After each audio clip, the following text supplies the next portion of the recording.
तो अब लव कुश कहते हैं माता सीता के दोनों पुत्रों की ओर से, यानी कि हम दोनों लव कुश जो कि आपके भी पुत्र हैं, हमारी ओर से आपको सत सत प्रणाम। तो अब यह बात सुनकर सभी बहुत ज़्यादा प्रसन्न हो जाते हैं कि लव और कुश दोनों ही राजा राम के पुत्र हैं। लेकिन वहाँ पर खड़े कुछ लोगों को ये यकीन नहीं हो रहा था। तो राजा राम उनसे अपना पुत्र होने का प्रमाण मांगते हैं। लव कुश कहते हैं कि हमारे गुरुदेव वाल्मीकि जी जो कि त्रिकालदर्शी हैं, उनकी रामायण गलत नहीं हो सकती। उनकी लिखी रामायण के अनुसार हम आपके पुत्र हैं और हमारी माता सीता भी बिल्कुल पवित्र हैं।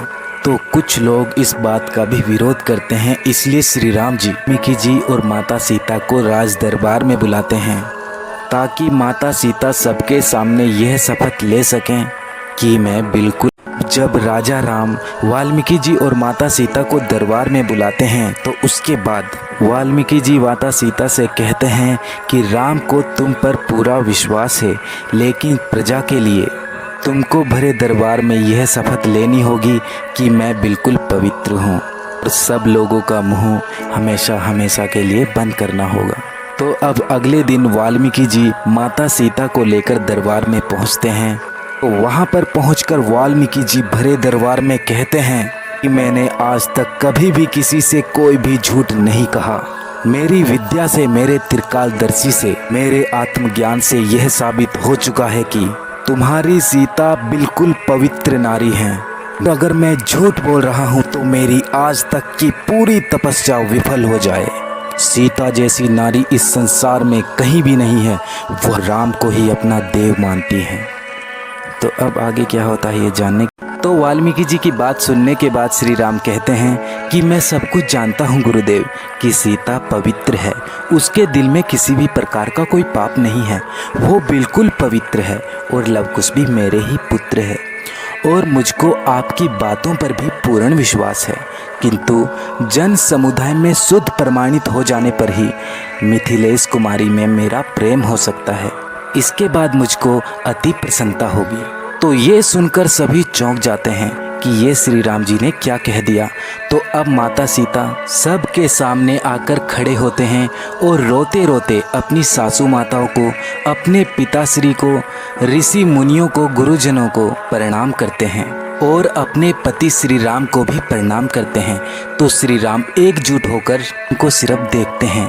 उसके बाद माता सीता धरती माता से प्रार्थना करती हैं। तो उसके बाद क्या होता है जानने के लिए मेरा नेक्स्ट एपिसोड जरूर। उसके बाद माता सीता धरती माता से प्रार्थना करती हैं और कहती है, अगर मेरा प्रेम श्री राम के लिए निस्वार्थ है, अगर मैं एक सच्ची पतिव्रता हूँ, अगर मैं सिर्फ श्री राम से ही प्रेम करती हूँ, अगर मैं श्री राम के अलावा किसी भी और मर्द को नहीं जानती, तो हे भगवती पृथ्वी देवी मुझे अपनी गोद में स्थान दे। अगर मैं पवित्र हूँ तो मुझको अपनी गोद में समा ले। तो अब सभी के सभी यह सुनकर बहुत ज़्यादा हैरान रह जाते हैं और सभी घबरा जाते हैं। उसके तुरंत बाद उनके सामने धरती फटती है और धरती माता प्रकट होती हैं।